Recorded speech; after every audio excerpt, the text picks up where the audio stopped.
Bonjour à toutes et à tous. J'espère que vous m'entendez bien. Est-ce que, Anne, par exemple, tu peux me faire un petit pouce en l'air si tu m'entends bien? Super. Merci beaucoup.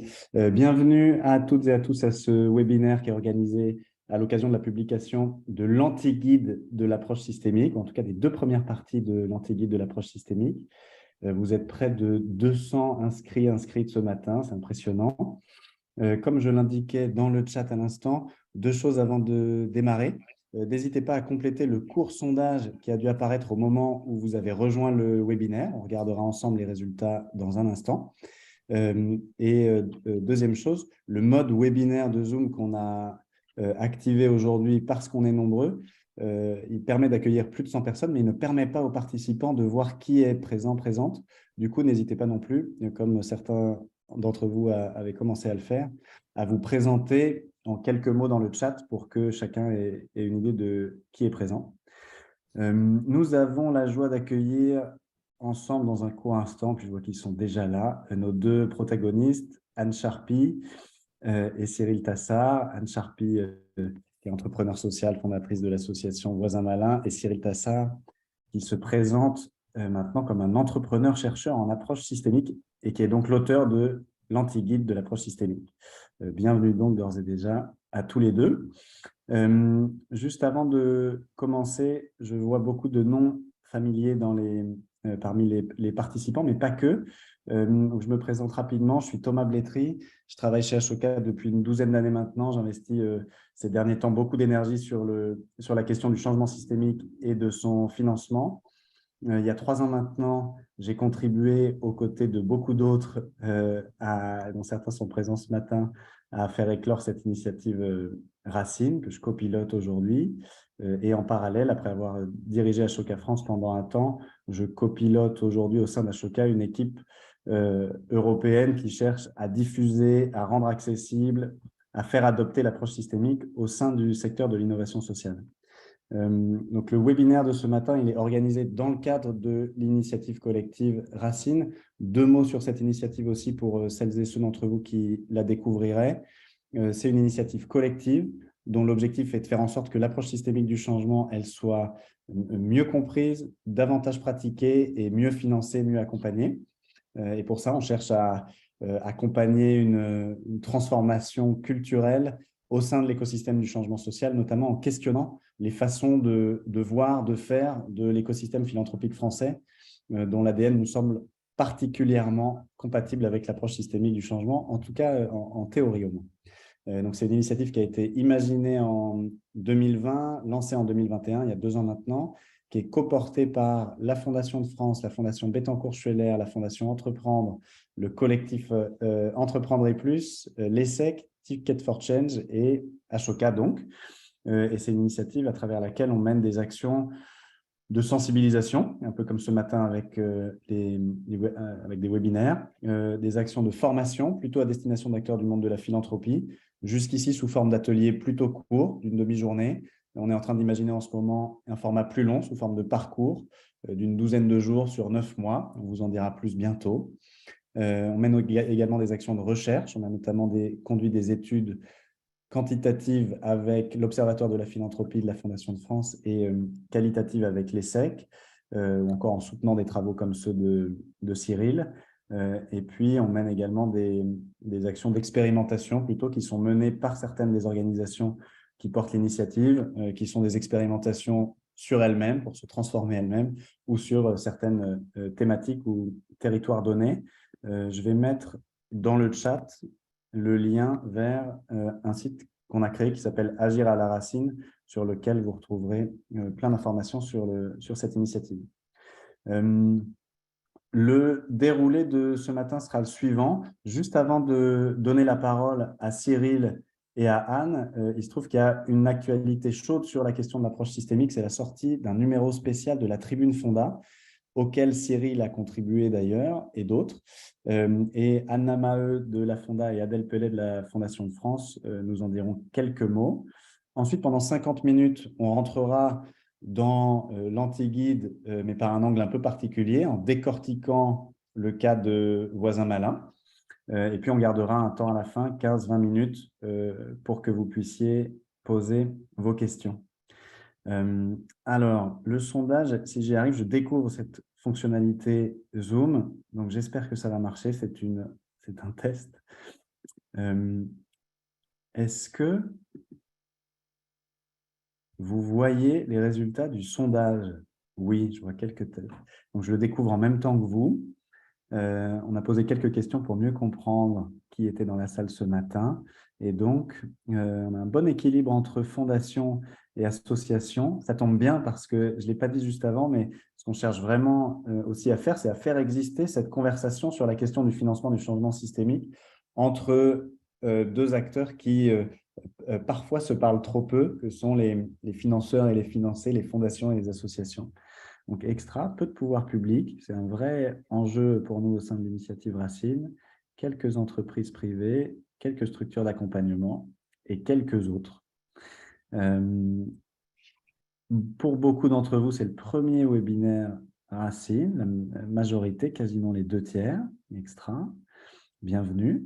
J'ai bien fait de présenter l'initiative Racine, du coup, probablement. Est-ce que vous avez déjà lu les parties 0 et 1? Pas encore, mais je compte les lire. Donc, on a quelques bons élèves, 10% qui ont tout lu, Cyril, 20% en partie, et là aussi, les 2/3 qui vont bientôt les lire. Peu qui ne comptent pas les lire ou qui n'osent pas dire qu'ils ne comptent pas les lire. Et ensuite, quelle est la question de niveau de familiarité sur la notion de changement systémique? La majorité, c'est quand même soit assez peu familier, soit plutôt familier. Une bonne moitié d'entre vous qui êtes plutôt familier avec la notion de changement systémique. Extra. J'en profite ici aussi pour celles et ceux d'entre vous qui, les 60 et quelques % qui n'ont pas lu mais comptent lire, je repartage dans le chat aussi les deux liens vers l'anti-guide. Assez parlé, je m'arrête là. Anna, Adèle, je vous passe la parole pour que vous puissiez dire quelques mots sur le numéro spécial approche systémique de la Tribune Fonda. Oui, merci Thomas. Vous m'entendez bien? Super. Bonjour tout le monde et encore merci Thomas pour ce petit temps de présentation. En effet, avec Anna Maheu, on voulait vous présenter la nouvelle tribune de la Fonda en collaboration avec la Fondation de France sur les associations et les fondations face au changement systémique. Alors, vous allez me dire pourquoi ce thème? Je pense que vous le savez, il y a 3 raisons principales à ça. La première, c'était de montrer l'importance des approches systémiques pour répondre aux grands enjeux sociaux, sociétaux et environnementaux de notre époque. Des enjeux interdépendants qui, comme vous le savez, nécessitent des approches holistiques, systémiques, pour parvenir à traiter les problèmes à la racine et pas uniquement les symptômes. On souhaitait également mettre en avant dans ce dossier les collaborations multipartites, qui est une composante essentielle du changement systémique. Anna reviendra un peu plus en détail dessus, mais l'idée était justement de construire un dossier qui croise les regards des porteurs de projets, donc ici les associations, les entrepreneurs sociaux, qui mettent en œuvre ces initiatives et ont par conséquent cette connaissance du terrain, les fondations qui les accompagnent et aussi les chercheuses et les chercheurs qui nourrissent ces réflexions. Et enfin, la dernière raison, je m'arrêterai là, c'est parce que le changement systémique est un des sujets sur lesquels la Fondation de France et la Fonda sont très impliqués. On n'est pas les seuls, bien sûr. Mais comme a pu le dire Thomas un peu plus tôt, la Fondation de France fait partie de l'initiative collective Racine. Elle a aussi mis en place le programme Inventer demain qui expérimente ces nouvelles approches et façons de faire.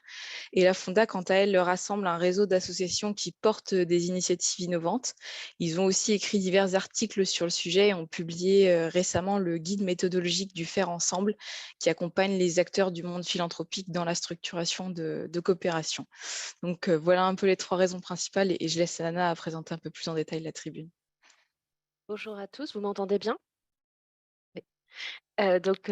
Merci, merci pour cette invitation qui résonne beaucoup avec le fait qu'effectivement Cyril a aussi écrit un article dans la tribune et c'est assez intéressant de voir l'écosystème autour de l'approche systémique qui se crée de façon assez méta. La Tribune Fonda, pour ceux d'entre vous qui ne la connaîtraient pas, est une revue faite par et pour les acteurs du secteur associatif. Elle paraît tous les trimestres. Donc là, vous avez une petite image de la tribune papier, mais elle est aussi disponible en ligne. Je vous ai mis le lien dans le chat. Vous avez une avant-première, puisque vraiment, ça a été publié ce matin. Donc, tous les articles qui sont disponibles. Certains d'entre eux sont sur abonnement, mais une bonne partie est en version publique.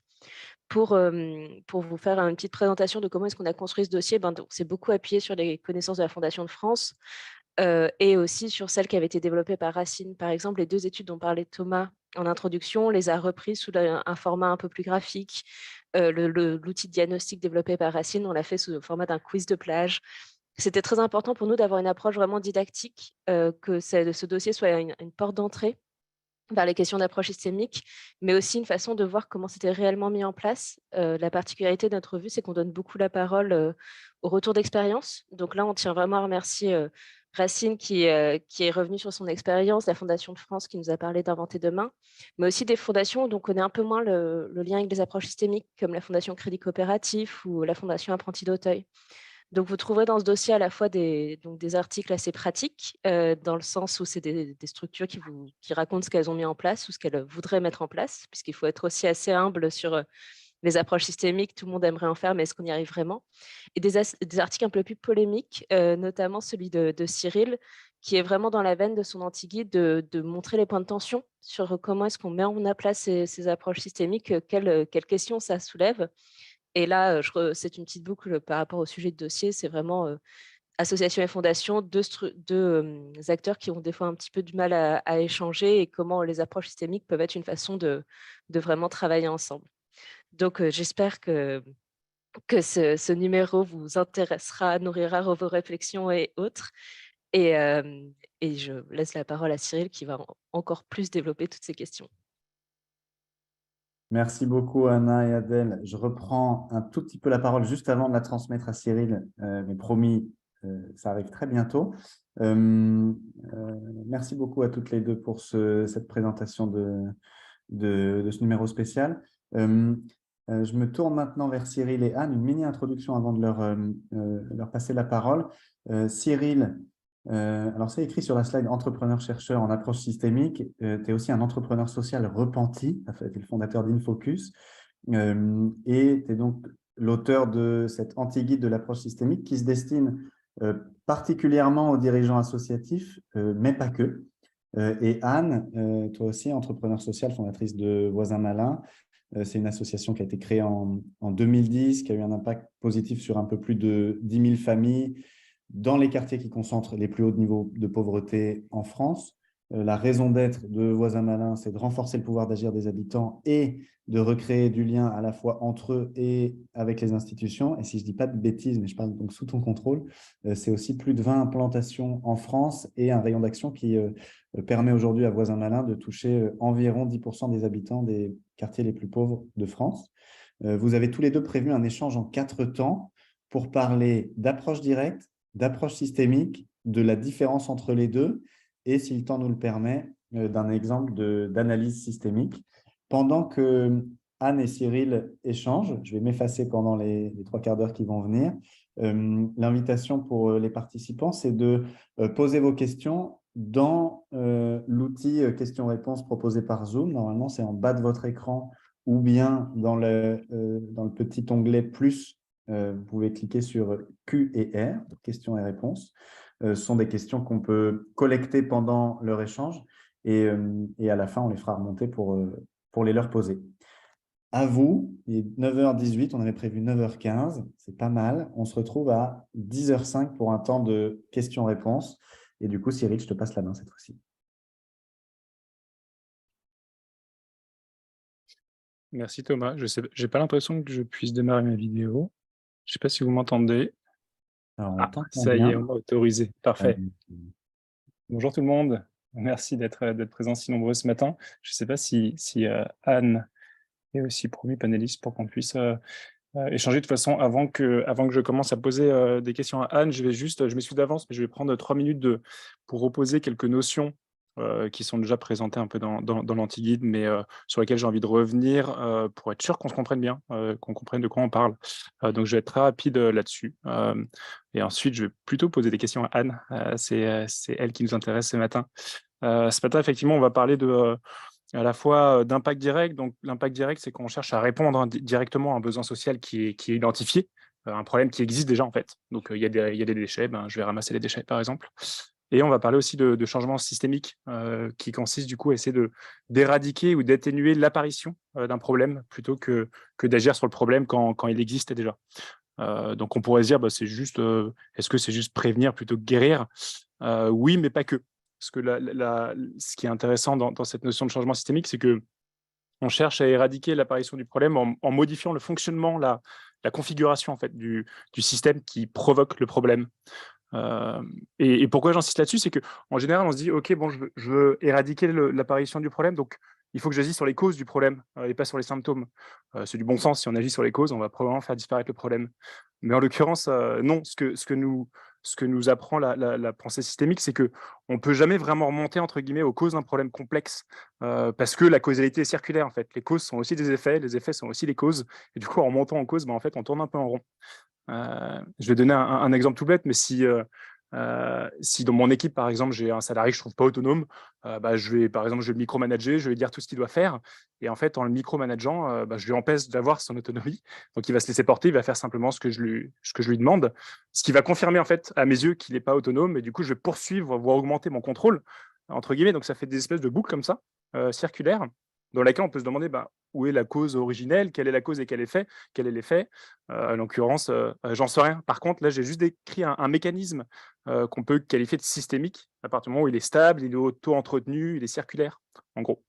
Donc là, je présente une boucle très, très basique, mais quand on parle d'enjeux sociétaux, on est sur des systèmes qui sont ouverts, qui sont complexes, qui sont changeants, avec beaucoup d'interactions. Et du coup, là, je pense que c'est important. Pour moi, c'est la base de l'approche systémique, c'est qu'on est dans une épistémologie circulaire. Et à partir du moment où on ne comprend pas ça, on va avoir du mal en fait à provoquer un vrai changement systémique. Peut-être un exemple qui colle un peu mieux à nos sujets, à nos enjeux de société. On ne peut pas tellement dire que la grande pauvreté, par exemple, est le fruit d'une cause ou d'une série de 3, 4 causes, 5 causes qu'on pourrait énumérer. Parce que cette notion de cause, comme je disais juste avant, nous induit en erreur.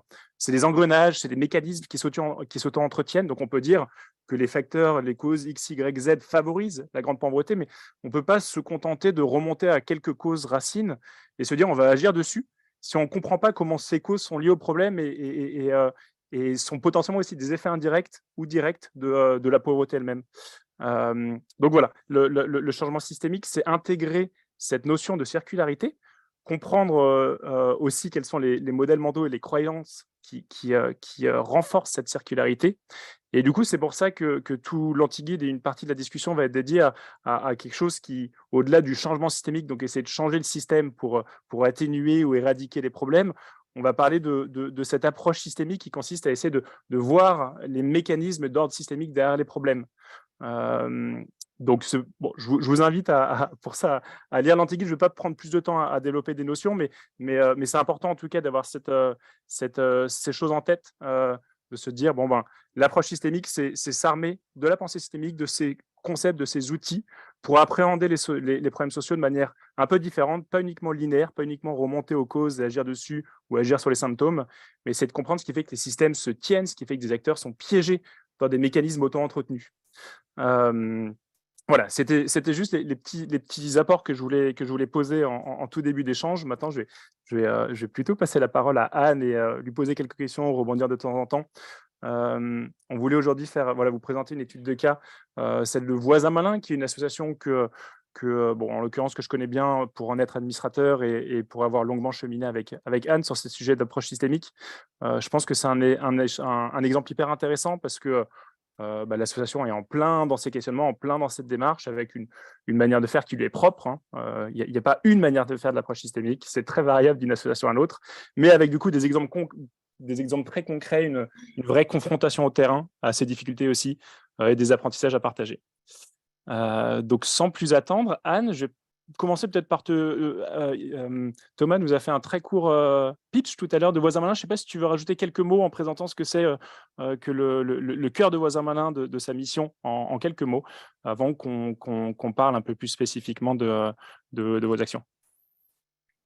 Le cœur de Voisin Malin, bonjour tout le monde, merci de cette invitation. Et je dirais que Thomas a bien présenté Voisin Malin. Il a oublié un 0 dans le nombre de familles qu'on a touchées, c'est plutôt 100 000 après 10 ans. Mais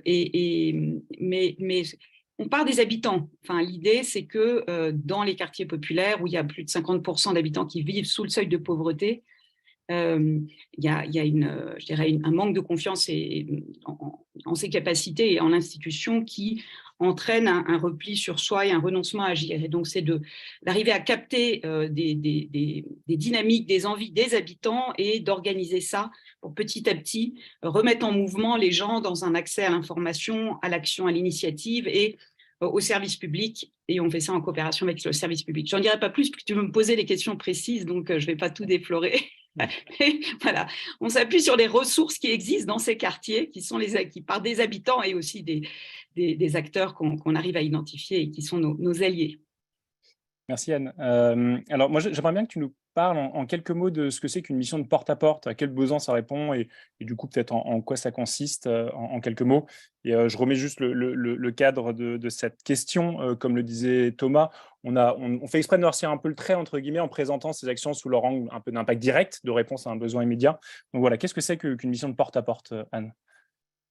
Alors, le porte-à-porte, c'est la modalité qu'on a choisie pour agir sur cette situation de renoncement à agir et donc pour donner davantage que les gens reprennent leur capacité, reprennent confiance en eux. Et donc, ça consiste à… voilà, on a un voisin malin qui est un habitant du quartier, qui est curieux et qui s'est approprié un sujet important pour lui et pour tout le quartier. Ça peut être par exemple un sujet de santé.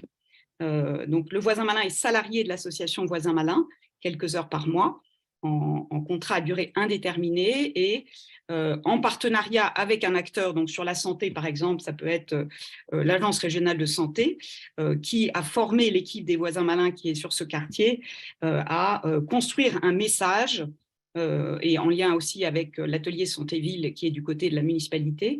Et ce message, par exemple, c'est de faire en sorte que les gens aient connaissance de bilans de santé gratuits qui sont réalisés dans un centre de santé à proximité de chez eux et qui est utilisé par 1% de la population. Donc, le voisin malin va lui-même se renseigner, s'informer, poser des questions et comprendre l'utilité de ce centre, les modalités d'accès au service qu'il propose, et ensuite il va aller frapper aux portes de ses voisins, engager une discussion en se présentant, voilà, je suis Lamia, j'habite le quartier, je travaille pour l'association Voisins Malins et aujourd'hui je viens vous apporter une information qui va vous être utile pour votre santé. Est-ce que vous êtes allé voir un médecin ah non, pourquoi? Ça fait combien de temps? Et vous allez bien? Je suppose que vous allez bien. Ah non, j'ai mal au dos. Enfin voilà, engage la discussion et dit moi j'étais dans votre situation et il y a 3 mois j'ai appris l'existence de ce centre, j'y suis allée, on m'a reçu, j'ai passé la matinée, j'ai fait un bilan général, j'ai découvert que j'avais une difficulté et heureusement j'ai pu la traiter, donc allez-y. Voilà, donc les personnes comme ça s'intéressent, se disent c'est important pour moi et j'y vais, c'est pas très loin, cette personne m'a expliqué comment faire. Donc on a des mesures d'impact où on mesure que 70% des gens nous disent accéder à une information nouvelle et 66% d'entre elles prennent une initiative à l'issue de cette visite. Et donc ça, c'est un impact important sur les habitants du quartier. Donc on va voir tous les gens du quartier et on fait des campagnes sur des sujets différents selon les moments de l'année. Et dans l'autre sens, on rapporte des informations aux institutions et on leur dit voilà les raisons qui font que les gens ne sont pas allés prendre rendez-vous, ils n'avaient pas l'information pour tant de parties d'entre eux, pour X%, c'est qu'ils ont été mal reçus, ou les horaires ne conviennent pas à leurs besoins, d'autres n'avaient pas de droit ouvert, donc ils avaient peur de se faire renvoyer, donc il faut informer sur le fait que c'est universel, etc. Et donc on leur permet de tenir compte de ces informations et de cette meilleure compréhension auxquelles ils n'avaient absolument pas accès, puisque ces habitants qu'on voit, on voit tout le monde, une mesure d'impact aussi, c'est qu'on ouvre et on rencontre 7 familles sur 10 dans un quartier. C'est un taux énorme dans ces quartiers où les gens sont très en dehors des radars. Voilà. Donc, c'est ça l'impact qu'on mesure. Et enfin, les voisins malins, eux, je dirais, deviennent des citoyens actifs pour leur ville. C'est comme ça que les maires qui nous connaissent bien nous disent « Ah ben, on les a vus tout d'un coup prendre part à des réunions, prendre des responsabilités dans les associations de parents d'élèves et devenir des citoyens informés et qui sont capables de prendre la parole et d'objectiver et de faire des propositions dans tous ces projets qui se passent sur la ville. » Merci Anne. Du coup, tu nous as un peu partagé certains indicateurs d'évaluation d'impact que vous avez menés. Quand on regarde aussi le développement de l'association, en fait, on voit qu'il y a quand même un certain nombre de signes de réussite qui montrent que ça marche, en fait, entre guillemets, que les missions sont efficaces, que ça répond à un besoin, qu'il y a des résultats tangibles derrière. Du coup, ça prouve en fait l'efficacité de cette solution. Maintenant, j'ai cru comprendre que vous aviez dès le départ, à la fois l'intention d'être évidemment directement utile au travers les missions pour améliorer directement les conditions de vie des habitants des quartiers populaires, donc une logique un peu d'impact direct à nouveau, mais aussi et surtout une intention dès le départ aussi une intuition, je dirais même, de changement systémique, même si vous n'utilisiez pas forcément ces termes, je crois, dès le début, cette intention d'essayer de provoquer une transformation plus profonde, si je reprends un peu tes mots, de passer un peu le virus à vos commanditaires qui vous commandent du coup des missions, en les influençant pour leur donner envie de réinvestir le terrain, d'aller au contact des habitants, de s'appuyer sur leur intelligence, leur connaissance du terrain et leur idée de solution, entre guillemets, pour améliorer la vie dans les quartiers populaires. Donc, un objectif très tangible d'impact direct, un objectif un peu plus difficile peut-être à observer, qui dépend peut-être plus d'ailleurs de votre propre volonté. C'est pas ce pourquoi on vient vous chercher, entre guillemets, cette logique un peu plus de changement systémique. Mais j'ai cru comprendre que ça n'avait peut-être pas fonctionné aussi bien que tu le souhaitais. Est-ce que tu peux nous parler à la fois de l'étude qui montrait que cette contagion ne prenait pas autant que tu le souhaitais et expliquer peut-être pourquoi, s'il te plaît? Oui, alors d'abord, je rappelle qu'en effet, cette vision, comme tu dis, systémique, et ce qui fait qu'assez rapidement, on est rentré dans le réseau Ashoka, c'est qu'on n'a pas des subventionneurs éloignés du quartier auxquels on va demander de l'argent pour faire nos missions qu'on décide tout seul. On engage les acteurs qui sont compétents sur les sujets qui concernent les habitants dans leur vie quotidienne. Donc, je parlais de l'atelier santé-ville, les bailleurs sociaux sur les questions d'habitat, les écoles et la réussite éducative de la mairie sur les questions d'éducation, Pôle emploi sur les questions d'accès à l'emploi, etc. Et ces acteurs-là, on a besoin d'avoir un interlocuteur qui va s'engager. Donc, pour ça, il faut que cet acteur nous paye. Et une fois qu'il a payé, au lieu de mettre 2 000 € symboliques, il a mis par exemple 10 ou 15 000 € parce que c'est ce que va représenter la valeur que vont créer ces habitants que sont les voisins malins, eh bien, du coup, il s'engage et il va nous donner les informations, il va s'intéresser à notre résultat, il va être exigeant. Donc, on s'est dit, mais c'est super. On fait une réunion de bilan à la fin d'une mission de porte-à-porte qui peut concerner 200, 500 logements, avec à la fois des éléments quantitatifs et qualitatifs. Et les voisins malins font des propositions. Il y a une réunion d'échange où nos interlocuteurs découvrent des réalités dont ils n'avaient pas idée. Et en général, ils disent « ça a changé mon regard sur les habitants ». Donc, on se dit « mais c'est super, c'est gagné » puisqu'ils ont changé leur regard et qu'ils voient que les voisins malins qui représentent les habitants ont des propositions très pertinentes auxquelles ils n'avaient pas pensé. Par exemple, pourquoi les gens ne donnent pas leur relevé d'identité bancaire pour des prélèvements pour le loyer, mais ils vont faire la queue à la poste pour déposer de l'argent tous les mois et ça leur prend du temps, parce que ils ont peur que ce soit utilisé pour d'autres raisons et de plus maîtriser leur argent. Donc c'est des choses comme ça en fait. Ils sont ancrés dans la vie des gens dont n'ont pas idée les experts, les professionnels. Et en réalité, en effet, ils sont on a commandé après avoir mesuré l'impact auprès des habitants et de nos voisins malins, on a commandé une mesure d'impact relativement récente auprès de nos partenaires, il y a environ 2 ans. Et dans cette évaluation, disait qu'en effet, 70% de nos interlocuteurs sur les partenaires étaient extrêmement satisfaits de l'information et des éléments de compréhension qu'on leur apportait. Certains mettaient en place des actions, par exemple changer les horaires de la loge du gardien, réformer le mode d'animation d'une réunion pour commencer par écouter les gens plutôt que de leur asséner de l'information d'en haut. Ce sont des tas d'exemples qui se passent dans la vie quotidienne, mais en revanche, nous, on se disait, ils auront envie d'aller plus loin puisqu'ils prennent goût à cet échange avec les voisins et qu'ils se rendent compte qu'ils ont une partie de la solution sur des problèmes sur lesquels ils sont bloqués.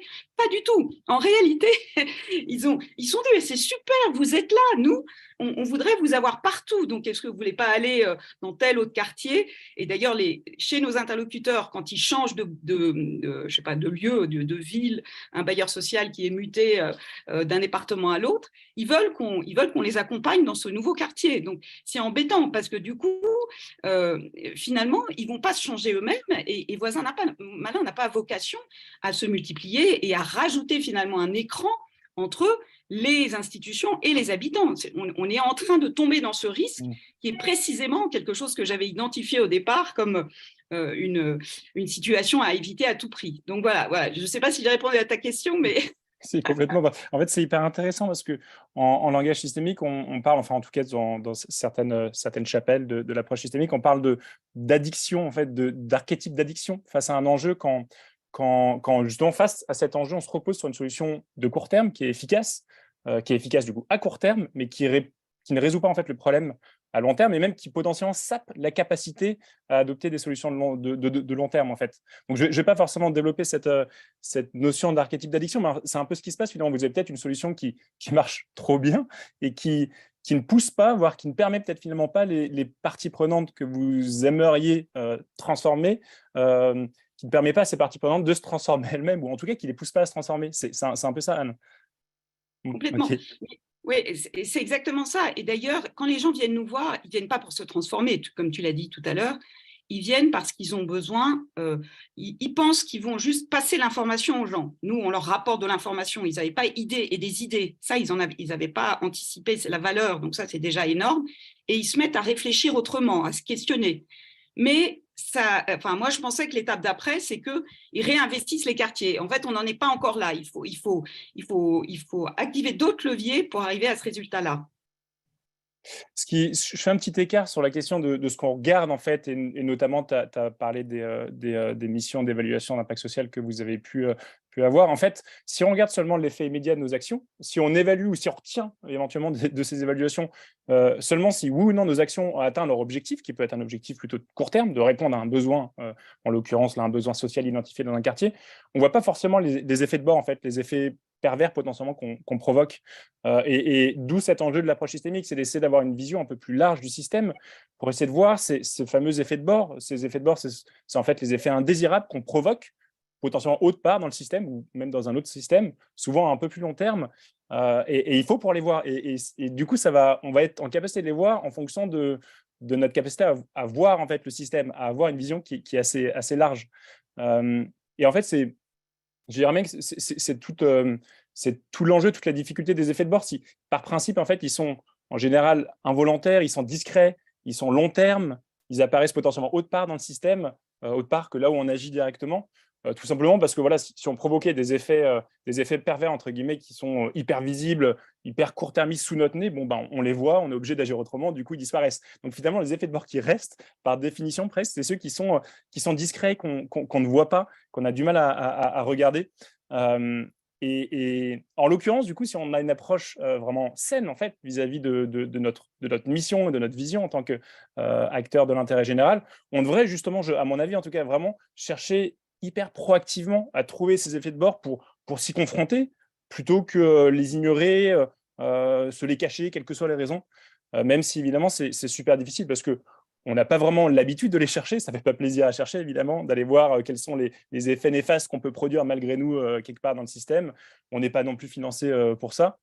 Et du coup, moi, il y a quelque chose qui m'a marqué quand on préparait, Anne, c'est que tu m'as dit que tu as résisté, entre guillemets, un peu à cette idée je parle d'addiction, mais en tout cas à cette idée que non, le virus n'était pas si contagieux, le virus de la transformation de vos commanditaires n'était pas si contagieux. Est-ce que tu peux développer pourquoi tu as résisté, pourquoi on résiste à ce genre d'informations peut-être, et comment tu as réussi à le dépasser, à outrepasser ça?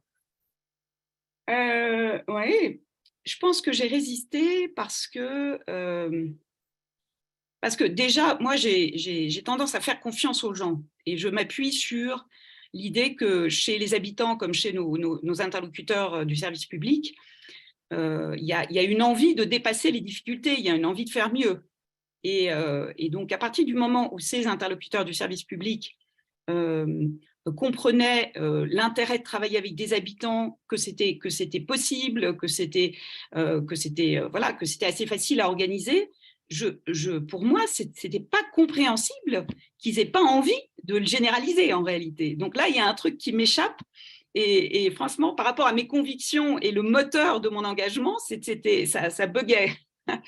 Et puis, je dirais qu'à partir du moment où j'ai fini par regarder, parce que c'était Kim So qui nous avait accompagnés, donc je les remercie. C'était un super travail qui a été fait de manière très, très sérieuse et courageuse, et justement avec beaucoup de rigueur face à moi, qui cherchait à contourner, à chercher des raisons pour baisser un peu cette réalité qui me mettait en face des yeux. L'autre dimension qui est apparue à ce moment-là, c'est que pour agir sur ces mécanismes cachés, comme tu dis, il fallait rentrer dans la compréhension de l'organisation de ces grandes institutions publiques verticales que sont les services publics locaux ou nationaux, que sont les bailleurs sociaux ou les entreprises de services publics délégataires comme les opérateurs d'eau, d'énergie, etc. Donc, ce n'était pas du tout notre savoir-faire, notre métier, et ça n'avait plus rien à voir avec notre innovation, de décortiquer ces systèmes internes. Donc là, c'est de l'organisation. Et donc, je me suis dit, mais nous, on va se perdre là-dedans. Et c'est pas là-dessus c'est pas ce qu'on a de mieux à apporter au monde. En gros, voisin malin, c'est plutôt de comprendre comment on arrive à capter les ressources des habitants et en faire quelque chose là où ils sont autour. Voilà. C'est rigolo en fait parce que Quoi ? c'est rigolo parce qu'en fait, quand une approche systémique pousse, et on le verra un peu plus tard, pousse à essayer de comprendre les modèles mentaux, les croyances et les biais potentiellement des différents acteurs d'un système qui expliquent leurs actions, leurs comportements. Finalement, là, on voit aussi potentiellement les biais, les croyances parfois limitants du coup qu'on peut avoir en tant qu'entrepreneur social à finalement vouloir tellement un changement que, comme tu dis, c'est difficile d'imaginer qu'ils ne vont pas eux-mêmes vouloir se transformer. En psychologie systémique, qui est une source, je pense, hyper intéressante d'inspiration pour les acteurs de l'ESS qui veulent agir de manière plus systémique. En psychologie systémique, on pose toujours la question de qui est le client du changement. Et ce qui est rigolo, qui est le client, ça veut dire qui souhaite profondément ce changement. Et dans un cas comme le tien, finalement, peut-être que le vrai client, c'est plus voisin malin que l'institution elle-même. C'est plus voisin malin qui désire ardemment le changement d'institution que l'institution elle-même. Donc, c'est une remarque, c'est assez intéressant. Mais ce que tu disais sur voilà, rentrer dans les institutions, essayer de les décortiquer, comprendre leurs propres enjeux, c'est, je pense, un pont parfait pour parler justement du coup, quelles sont tes pistes, toi, quels sont tes objectifs, quelles sont tes pistes, quelles sont les activités que tu essayes de mettre en place dans une visée résolument de changement systémique qui sont peut-être un peu plus récentes. Est-ce que tu peux nous parler de ça ? Oui, alors je peux parler d'une piste qui est apparue il y a, je dirais, à l'été dernier. J'ai eu l'occasion de rencontrer un préfet qui était quelqu'un d'assez visionnaire et qui était absolument, abasourdi par les résultats des dernières législatives, avec une abstention extrêmement forte, en général en France, et encore plus importante dans ces quartiers. Enfin, je dirais, c'est un phénomène qui n'est pas nouveau, mais qui a pris encore une nouvelle ampleur. D'une part, donc cette abstention monumentale. D'autre part, il prenait conscience que par rapport à des enjeux, par exemple la crise migratoire, ces employés n'avaient plus de contact avec les populations puisqu'ils avaient fermé tous les guichets. Donc, quand il s'agit de mettre en place des réponses, eh bien, ils sont désemparés. Donc, et enfin, il avait, lui, en tant que préfet, une responsabilité forte dans la conduite de la transition énergétique. Et donc, il devait passer d'une autoproduction, enfin d'une indépendance, d'une autonomie énergétique de l'ordre de, je ne sais plus combien, 10% à 30% en moins de 10 ans. Et pour ça, il avait besoin de mobiliser les habitants, parce qu'il fallait, par exemple, autoriser l'installation d'une d'une ferme photovoltaïque dans le sud du département ou d'un méthaniseur. Et donc, il a mené une concertation réglementaire qui a abouti à un retentissant échec, alors qu'il a fait ça très bien, qu'il était sûr de son coup. C'était un très beau projet qui avait énormément de sens, qui devait emporter l'adhésion. Or, un petit groupe d'opposants s'est mobilisé et a fait capoter le truc. Et donc là, il dit, mais on va droit au mur et finalement, notre démocratie est en gros risque. Et moi, en tant que préfet, ça me questionne énormément, puisque moi, je suis le pilier de la démocratie dans mon département. Donc, il a dit, Madame Charpy, vous savez faire avec les habitants, vous avez réussi à faire qu'un projet de démolition qui était difficile à comprendre et qui a vraiment du sens puisse être compris par les voisins malins et petit à petit trouver sa place, alors que c'est quelque chose d'assez traumatisant. Comment je dois faire? Alors, je lui ai dit, écoutez, moi, j'en sais rien, je ne sais pas plus que vous, mais je vous propose qu'on chemine ensemble.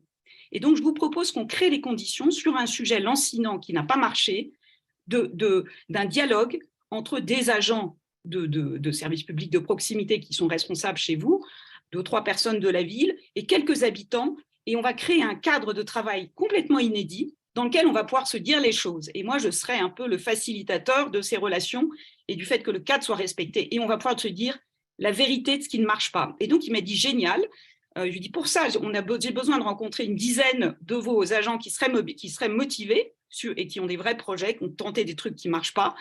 J'ai fait ça pendant l'été et ils étaient tous extrêmement intéressés. Et là, j'ai commencé à analyser le système, entre guillemets. Ils disaient, moi, quand je vais en réunion publique, je mets mon costume de fonctionnaire. J'arrive avec mes éléments de langage.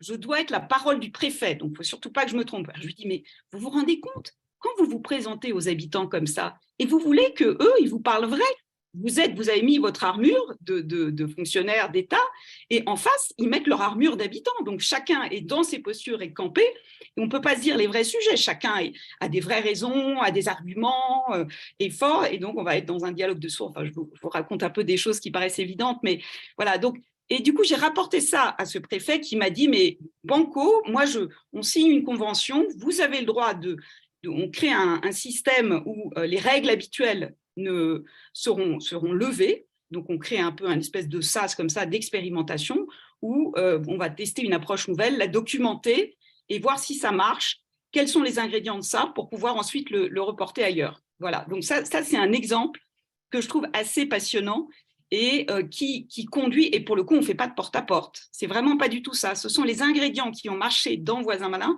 qu'on va peut-être essayer de faire fonctionner d'une autre manière, mais pour que les gens puissent se parler et parler des vraies difficultés et du coup trouver des résolutions ensemble. Donc, c'est un travail d'une nature quand même un peu différente parce que on est beaucoup plus sur un travail sur des postures, entre guillemets, là où avant, le porte-à-porte, en tout cas, apporte plutôt une solution. Du coup, on a fait exprès de noircir un peu le trait en présentant un peu d'un côté des activités comme le porte-à-porte d'impact direct, utile à court terme, mais qui peuvent avoir du coup des limites dont on en a parlé d'une, il y en a peut-être d'autres. Ce qui peut donner l'impression que c'est pas génial, alors qu'en fait, malgré ses limites, c'est très utile, c'est très important à court terme. Mais du coup, on a présenté un peu de manière presque caricaturale d'un côté ces activités d'impact direct, et là, tu nous parles d'une activité qui est beaucoup plus dédiée à une logique de changement systémique, de transformation de posture et de manière d'agir et même de vision du monde au sein d'une préfecture. Ça donne l'impression du coup que c'est le Graal par rapport à ces activités d'impact direct. La réalité, évidemment, est un peu plus subtile que ça. Je ne pense pas que ça soit juste, j'en suis convaincu, et que ce n'est pas juste, c'est pas conforme à ce qui se passe sur le terrain de distinguer trop fortement, voire d'opposer l'impact direct et des activités qui visent un changement systémique. Du coup, moi, j'aimerais que tu nous parles de certaines activités, peut-être spécifiquement de l'EPFIF, parce que je ne suis pas sûr qu'on aura le temps d'en développer plusieurs, mais qui sont dans des logiques plutôt d'impact direct, mais qui, en plus de répondre à un besoin immédiat, vont vraiment dans le sens du changement systémique que tu vises, qui nourrissent ce changement systémique. Je te laisse la parole, Anne. Oui, sans attendre de mettre en place ce type d'expérimentation qui est d'une nature assez particulière et nouvelle et qui va prendre du temps, enfin, pour que les conditions soient réunies, on a déjà testé dans nos activités de porte-à-porte des expériences un peu nouvelles. Et par exemple, avec l'EPFIF que tu cites, qui est l'établissement public foncier de la région Île-de-France, qui est le pilote des grandes opérations de transformation des copropriétés je dirais, en grande difficulté qu'on trouve à Clichy-sous-Bois, à Grigny, Mantes-la-Jolie. Et à Grigny, en l'occurrence, les voisins malins ont été chargés d'annoncer la démolition de pas loin de 1000 logements dans cette copropriété, donc qui appartiennent à des petits propriétaires privés, alors qui sont soit qui habitent le lieu, qui sont en général avec des dettes de charges très énormes, qui ont acheté ce logement très cher, enfin très cher, non pas très cher justement, mais cher pour eux parce qu'ils n'ont pas beaucoup de moyens, et qui, ce logement, le prix s'est effondré, un logement vaut 70 000 € alors qu'on est à 20 bornes de Paris. Enfin voilà, et aller dire à ces gens que leur immeuble va être démoli, c'est terrifiant, c'est horrible. Ils vont tout perdre, toute leur vision d'avenir de ce qu'ils allaient construire pour leurs enfants s'écroule. Et il y a aussi des locataires qui ne savent pas s'ils vont être logés, où est-ce qu'ils vont aller, ils sont dans des situations précaires. Donc, c'est extrêmement violent. Et donc, nos voisins malins habitent la copropriété. Certains sont directement concernés en tant que copropriétaires, d'autres sont locataires. Et du coup, ils étaient extrêmement en colère et ils étaient pleins de doutes et de suspicions vis-à-vis de la mairie, de l'État et de tous les acteurs qui, depuis des années, préparent ce projet. Et donc, je dirais, le cadre de confiance que propose Voisins Malins a permis d'avoir un échange en vérité entre les PFIF et les voisins malins, et on l'a fait sous forme de vie ma vie. Donc, on a dit à l'EPFI, puisque vous pensez que c'est facile de faire ça, enfin, ils ne pensaient pas que c'était facile, évidemment, vous allez vous mettre dans la peau d'un voisin malin et vous allez vous-même aller annoncer la démolition. Et les voisins malins, on va faire plusieurs situations. Donc, on va faire des jeux de rôle. Les voisins malins vont être l'habitant très en colère ou l'habitant qui est dans une grande détresse de locataires de papier ou l'habitant qui ne parle pas français. Et donc, je dirais les salariés qui sont des gens qui sont des grands experts, qui sont en général des ingénieurs, des polytechniciens, etc. Enfin, c'est très complexe et ce sont souvent des personnes qui ont un background assez important. Eh bien, on se sont confrontés à cette difficulté de frapper à une porte, de se faire agresser, de ne pas être compris, d'avoir les mauvaises paroles, de ne pas être en vérité eux-mêmes, parce qu'il faut faire appel à ça. Il faut être sincère, sinon les gens ne vous croient pas en face, enfin, n'ont pas confiance. Et donc, les voisins malins étaient les spectateurs et le jury dans la salle. Donc, il y en avait qui jouaient les habitants en colère, et puis il y avait ceux qui… Et donc, ils ont fait leur retour. Donc, ces grands experts, qui sont nos commanditaires en plus, ont accepté de se faire de donner des conseils, de se faire critiquer de manière constructive par les voisins malins. Donc, ce sont des conditions qu'on ne trouve pas et qui ont changé, qui ont créé une expérience, je dirais, extrêmement instructive pour les PIF, qui par la suite, du coup, a été plus pertinent pour aborder ces sujets-là. Donc, ça, c'est un exemple qui était quand même assez révolutionnaire pour moi et qui a permis de mieux faire une mission. Finalement, c'est ce type de cadre de confiance qu'on souhaite créer dans d'autres occasions pour changer les rapports. Et les voisins malins, du coup, ont pu poser leurs questions, ont pu avoir des réponses, enfin voilà, et la confiance s'est installée de leur côté aussi. Et ils ne sont pas allés dire des choses dont ils n'étaient pas absolument certains. Et quand ils sont allés en porte-à-porte, c'est qu'ils pensaient que pour les habitants, c'était mieux, c'était fondamental d'avoir cette information plutôt que de se débrouiller tout seul. Ce qui est intéressant, c'est que c'est un vrai changement d'approche, de manière de faire, de culture potentiellement. Et pour autant, on ne réinvente pas la poudre. En fait, le changement systémique, ce n'est pas forcément des stratégies secrètes et complètement incroyables qui peuvent, de manière un peu magique, changer les systèmes. En revanche, si on résume un peu ce qu'on a pu partager, mieux on voit les mécanismes bloquant, les mécanismes d'ordre systémique un peu circulaires qui sont à l'œuvre, plus on est capable déjà de penser ou de faire évoluer ces activités de nature un peu plus d'impact direct, donc qui répondent à des besoins très court terme, en évitant d'une part des effets de bord, type addiction à ma solution ou autre, et des activités de court terme qui tirent aussi un peu le système vers le changement systémique qu'on vise. Et par ailleurs, plus on voit aussi ce système à l'œuvre, plus on est capable de penser vraiment des stratégies spécifiques pour essayer de provoquer un changement plus systémique, plus long terme, du type transformation des postures et des pratiques des institutions avec qui vous travaillez. Du coup, moi, ça me fait juste… J'aimerais t'interroger sur un dernier sujet avant de parler un peu d'esquisser une bribe d'analyse systémique dans le cas de voisins malins. Quand on s'embarque en fait dans une recherche, quand on vise un changement systémique, ça peut ouvrir plein de pistes, plein de voies. Ce qui d'ailleurs peut paraître peut-être un peu contre-intuitif parce qu'on pourrait se dire, en tant qu'association, j'ai une mission, donc mon approche systémique devrait me mener logiquement vers une piste pour éradiquer mon problème social. En l'occurrence, non, c'est pas ça la réalité, notamment parce que les problèmes sont multidimensionnels. Dans le cas de Voisin Malin, je le dirais peut-être moins bien que toi, mais je peux citer des enjeux qui vont, tu les as un peu évoqués, du pouvoir d'agir des habitants, à des questions de qualité des services, notamment publics, dans les quartiers populaires, les enjeux de défiance entre habitants et institutions, des sujets de non-recours aux droits, enfin bref, vous adressez à des problèmes qui sont multidimensionnels. Et du coup, quand on s'embarque dans une démarche systémique, ça peut mener sur plein de pistes. On peut agir sur des sujets différents, on peut agir à des niveaux différents. Chacune de ces problématiques, on peut les analyser de manière systémique. Et du coup, ça paraît hyper complexe. Donc, comment toi, t'en es venu? Tu aurais pu travailler, je sais qu'on a eu des échanges là-dessus, tu aurais pu travailler sur la politique de la ville, tu aurais pu travailler sur les enjeux de la place de la République dans les quartiers populaires et de la sauvegarde de la démocratie. Bon, qu'est-ce qui dans ta démarche, t'a amené à vraiment te dire, OK, c'est dans les quartiers populaires qu'on veut travailler, c'est de telle manière. Qu'est-ce qui t'a amené un peu à ce choix parmi tous ces possibles? Alors, ça ne s'est pas fait du jour au lendemain. Ça a pris, je dirais, bien 3 ans. J'ai commencé un peu avant les 10 ans de Voisin Malin. Ashoka nous a parlé des 5 R, de la théorie des 5 R. Donc, je ne vais pas la développer ici, je pense qu'elle doit être dans ton guide, dans ton anti-guide, pardon. Non, tu ne l'as pas mise. Bon, elle est sur le citracine, elle doit être développée. Et donc, je pense que c'était d'ailleurs, ouais, c'était en 2020, à peu près, un peu avant, qu'on a commencé à tester les 5 R. Et là, c'était très abstrait pour moi, très complexe. Ok, c'était très complexe. Donc c'était intéressant pour déjà comprendre cette complexité et les différentes dimensions. Mais ensuite, au moment des 10 ans de Voisin Malin, j'ai pris du recul pour relire les apprentissages. Et là, j'ai vraiment mis le doigt sur le fait que les particularités de notre approche étaient très liées à la mise en lien, à la mise en circulation de relations au niveau local qui étaient d'une autre nature que celles qu'on trouvait aujourd'hui. Et y compris, j'ai trouvé dans la permaculture des principes qui s'appliquaient complètement à ce que faisait déjà Voisin Malin, sur aussi la capacité de partir des ressources qui existent sur ces territoires délaissés en marge. Donc ça m'a passionnée. Je me suis dit, finalement, c'est là que j'ai envie de creuser mon sillon.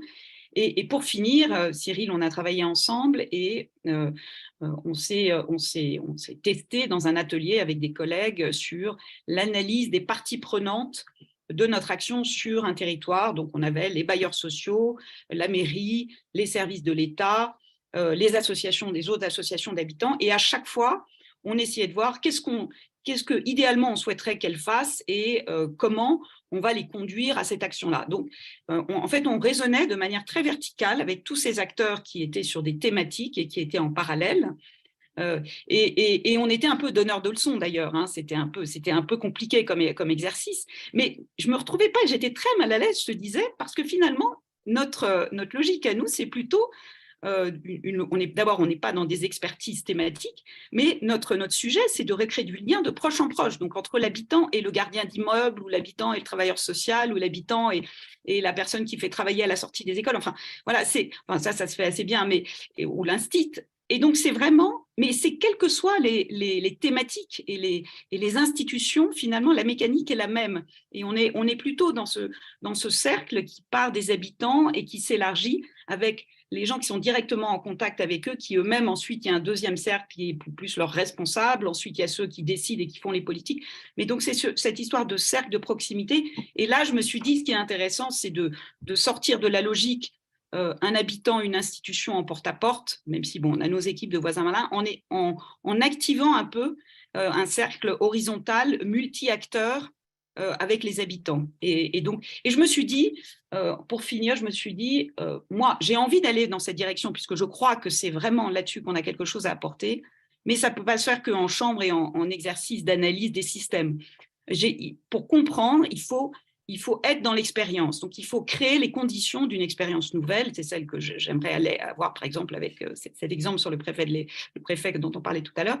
Donc, et en vivant l'expérience, on peut rentrer et sortir pour analyser. Et en parallèle de ça, j'ai moi-même été un peu formée, accompagnée sur l'approche systémique des organisations. Enfin voilà, le fait dans un collectif, dans l'intelligence collective, je me suis formée, enfin de vivre et de permettre l'émergence de nouvelles réalités en créant des conditions pour ça. Et ça me passionne. Donc voilà, c'est aussi, je dirais, en tant qu'initiateur, j'avais besoin de sentir que j'étais à ma place et que j'étais dans mon vibe, comme disent les jeunes. Du coup, il y a une question quand même d'alignement. Il fallait à Voilà. la fois que tu sentes que c'est là qu'il y avait des leviers de transformation plus durables et en même temps que ça soit ce qui t'anime, ce qui soit logique, légitime, possible aussi que pour l'association, que l'association en soit capable. Je rebondis juste sur cette logique d'expérimentation. Je suis complètement d'accord. Je pense que c'est se fourvoyer que d'imaginer qu'on peut analyser les systèmes en se mettant dans une salle à 5 collègues pendant 2 heures à faire des dessins. En fait, c'est sur le terrain, notamment pas que, mais c'est sur le terrain qu'on est capable de collecter, de comprendre à la rencontre des parties prenantes, par les parties prenantes, mais avec cette espèce d'aller-retour en permanence entre qu'est-ce que je vois, qu'est-ce que j'observe et comment je prends du recul pour essayer d'avoir une vision plus globale, comment je peux aussi m'appuyer sur… il existe des choses, il y a certainement sur la plupart de nos sujets, il y a de la recherche, il y a d'autres acteurs qui travaillent dessus, donc c'est toujours cette espèce d'aller-retour entre une vision un peu d'analyse globale, et d'ailleurs je ne sais pas si analyse est le bon mot pour les systèmes, mais une question d'analyse globale et du terrain pour essayer d'expérimenter les intuitions qu'on a. Et voir comment le système réagit justement. Qu'est-ce qui se passe si on agit de telle manière et qu'est-ce que ça révèle quand ça plante en fait. Ce qui est intéressant, c'est que ça révèle en fait des apprentissages très forts sur les croyances de nos parties prenantes, sur les raisons de leurs actions, sur leurs blocages, sur leurs injonctions paradoxales. Donc c'est résolument sur le terrain en tout cas qu'on fait avancer son approche systémique et du coup, il faut la penser non pas comme un espèce de point de départ où on prend le temps d'analyser son système et ensuite on déroule pendant les 5 prochaines années. C'est vraiment une démarche de long cours en fait. C'est une démarche, faut devenir apprenant sur son système et analyser les choses au long cours. Peut-être pour illustrer du coup un peu plus cette question de compréhension des mécanismes d'ordre systémique, est-ce que tu peux, j'ai parlé un peu en intro de cette causalité un peu circulaire qui est la base des systèmes en fait. Les systèmes, c'est des interactions entre des éléments qui provoquent un résultat de manière un peu durable, stable, invariable. Est-ce que tu peux illustrer une boucle, un mécanisme un peu systémique que tu as pu observer de tes propres yeux? Oui, alors je pense qu'on est toujours au contact de ces réalités un peu infernales chez Voisin Malin, qui sont en plus à des points de paroxysme très poussés, puisqu'on est dans des situations un peu extrêmes de pauvreté et de difficultés de fonctionnement pour les services publics. Je donne un exemple, celui du logement social.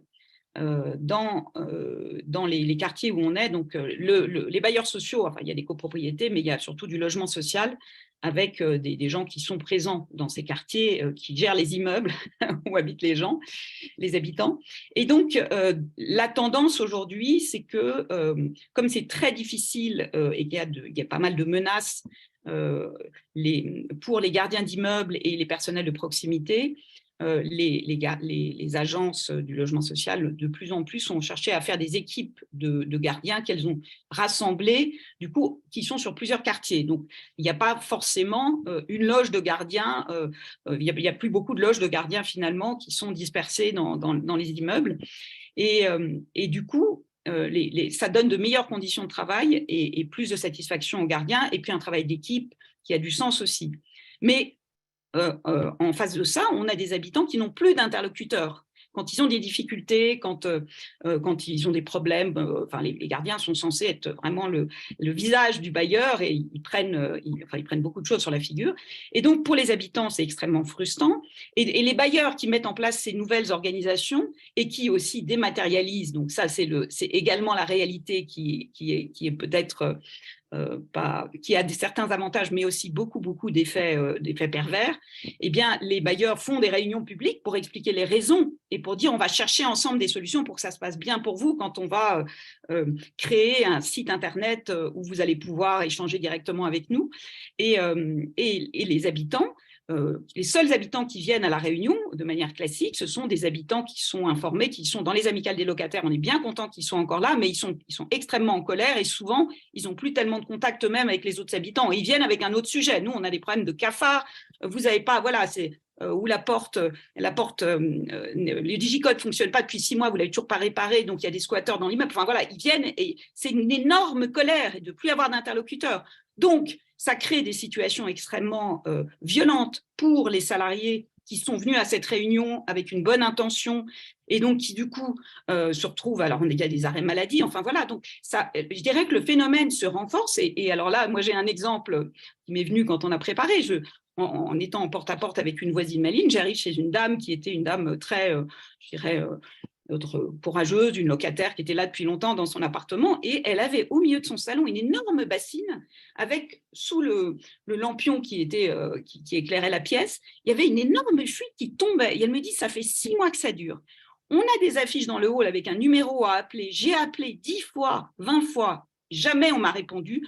Donc, je suis allée à l'endroit, à l'agence où on me dit on peut me recevoir. C'était fermé. J'y suis allée plusieurs fois. Il y avait des gens à l'intérieur, ils ne m'ont pas ouvert. Donc, c'est scandaleux. Ils se moquent de nous. Ils ne veulent rien, alors qu'elle y croyait, en fait. Ils ne veulent rien pour nous. Donc, tant pis. Et puis, cette dame, en fait, elle avait des problèmes financiers. Donc, elle se disait, je vais arrêter de payer mon loyer. Et puis, pendant ce temps, il y avait le plafond qui pourrissait. Ça faisait aussi un dégât sur le plancher qui était en train de moisir. Il y avait des problèmes de santé pour ses enfants, puisque ça, il y avait aussi, dans la douche, il y avait aussi un problème de moisissure. Bref, donc tout ça conduit à une situation qui est pénalisante pour l'habitant, mais énormément pour le bailleur, parce que le bailleur va avoir des impayés, va avoir des problèmes de réparation de cet immeuble. Enfin, voilà, je ne développe pas, mais c'est vraiment le cercle infernal qu'on observe finalement sur tous les sujets où on est. C'est cette notion de cercle qui est intéressante. Je vais juste, on va déborder un chouïa sur les questions-réponses. Je vais juste me permettre de vous partager une représentation. C'est pas la seule manière de faire, mais je voulais vous partager une manière dont on peut représenter un peu, d'un point de vue schématique, ces espèces de boucles circulaires. Donc, je vais essayer de vous partager mon écran. Du coup, j'ai analysé une des problématiques sur lesquelles travaille Voisin Malin, en l'occurrence le niveau de qualité des services publics dans les quartiers populaires, à l'aune justement de ces espèces de boucles de rétroaction. Donc, vous allez voir des flèches avec des plus. Ces petits plus, c'est les boucles qui se renforcent, en fait. C'est des cercles vicieux et des cercles vertueux. Évidemment, ce schéma, bon, déjà, c'est mémo, il n'a pas été validé par Voisin Malin, ça n'engage personne. Il n'est pas exhaustif parce que, de toute façon, ces analyses ne le sont jamais. Le but, c'est d'essayer de trouver les mécaniques clés, pas d'être exhaustif. Et puis la représentation n'est peut-être pas forcément dans les règles de l'art, mais c'était juste pour la rendre plus accessible et pédagogique. Je vais essayer de vous partager ça quelques minutes et puis ensuite on passera aux questions-réponses. Je ne sais pas si vous voyez mon écran et je ne peux pas avoir de feedback de la salle. Anne, est-ce que tu peux me faire un pouce si tu vois mon écran? Est-ce qu'on ne voit pas? Non, on ne voit pas mon écran. C'est embêtant. C'est Thomas et moi je vois bien ton écran. Ok. Est-ce que les participants peuvent nous dire dans le chat s'ils voient l'écran ou pas? Si personne ne voit, on laissera tomber, mais je ne vois plus la discussion. C'est bon, c'est avec nous. C'est bon, ça a l'air bon. Ok, voilà. Et du coup, j'ai mis le… Ah zut, comment j'enlève la discussion? Désolé. Problème technique. Alors, voilà. J'espère que je vais réussir à… Non, j'ai un problème. Je vais recommencer. Quand la technique s'invite. Voilà, ça devrait être bon. Du coup, c'est une analyse un peu simplifiée, mais qui va montrer un peu ces boucles dans lesquelles on est. Au centre, c'est du coup la problématique qui nous intéresse, la qualité des services publics dans les quartiers populaires. Donc, on peut analyser sous forme de stock. Hein, c'est comme ça que je le présente dans l'anti-guide. Les problématiques peuvent être pensées sous forme de stock et se demander qu'est-ce qui les alimente. Du coup, il faut partir de quelque part. Donc, moi, je suis parti des institutions qui se désengagent du terrain. C'est un constat qui est fait sur le terrain. En l'occurrence, ce qu'on peut constater, c'est que plus les institutions se désengagent du terrain, moins il y a des gens sur le terrain, moins d'ailleurs ils ont de moyens d'action. Et du coup, moins ils ont de moyens d'action et moins ils sont nombreux, plus les rares qui sont encore sur le terrain ont des conditions de travail qui sont évidemment difficiles. Et quand on est une institution, si nos rares agents qui sont sur le terrain ont des conditions de travail difficiles, ça donne envie encore plus de se retirer.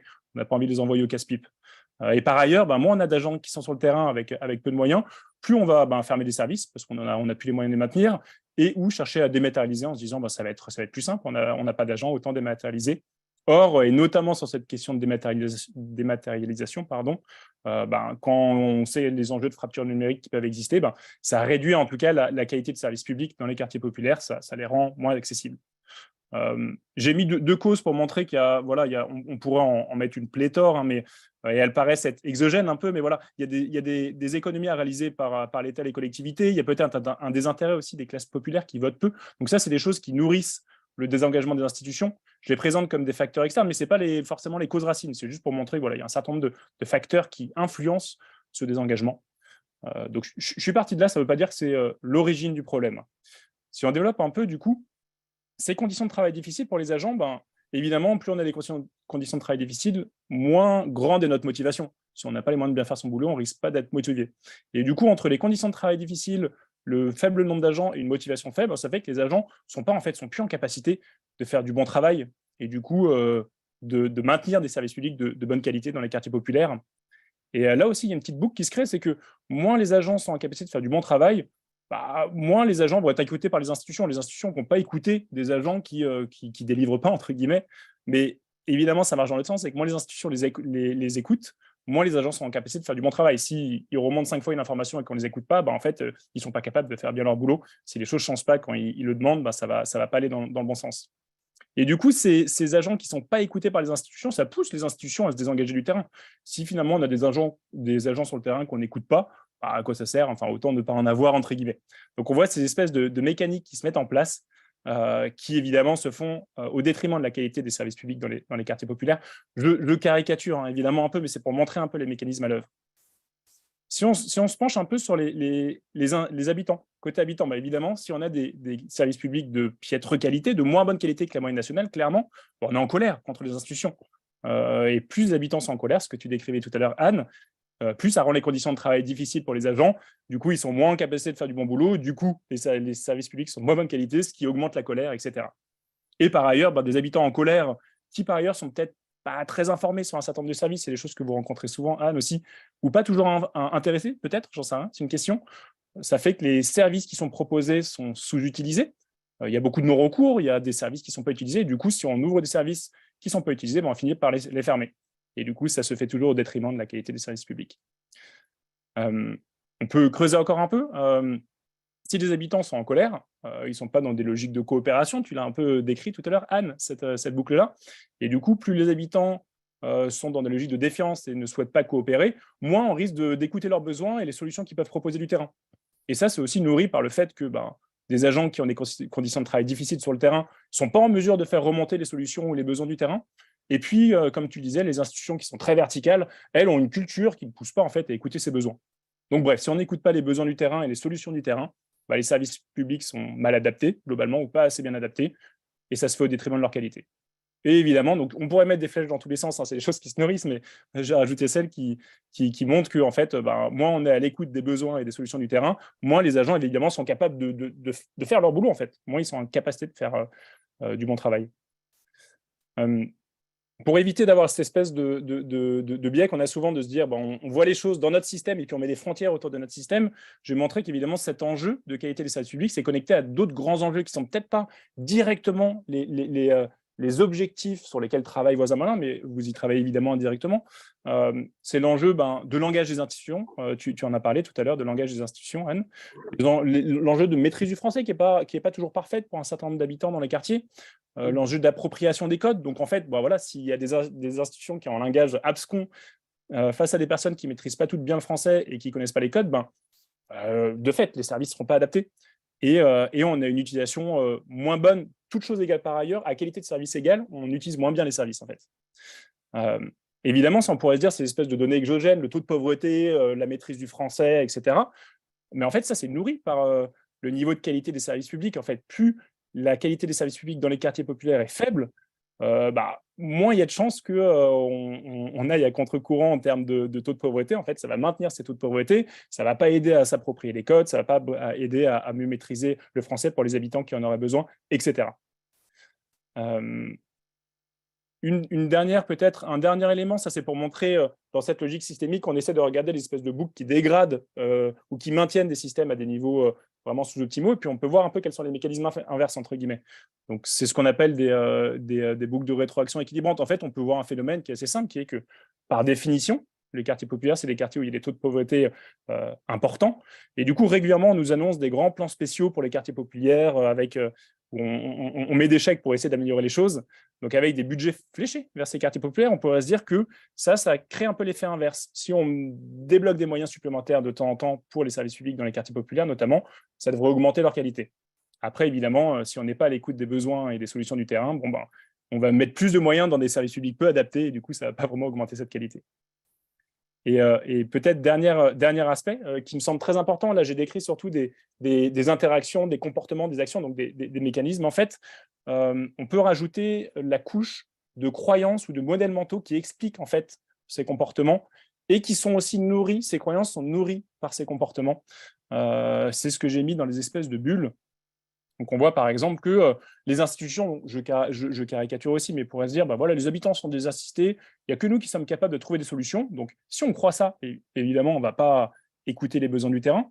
Mais cette croyance, en fait, elle est nourrie par quand on voit que les habitants ne viennent pas aux réunions de quartier, où les seuls qui viennent, c'est pour râler dans tous les sens, ce qui est légitime.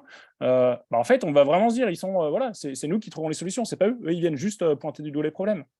Les habitants, eux, se disent, pour un certain nombre, certainement, on est vraiment des citoyens de second plan, en fait, de seconde zone, ce qui nourrit la colère.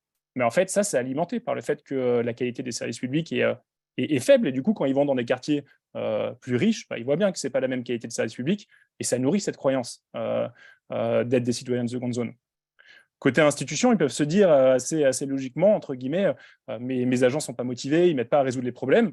Et du coup, plus on pense ça, moins on va écouter les agents terrain.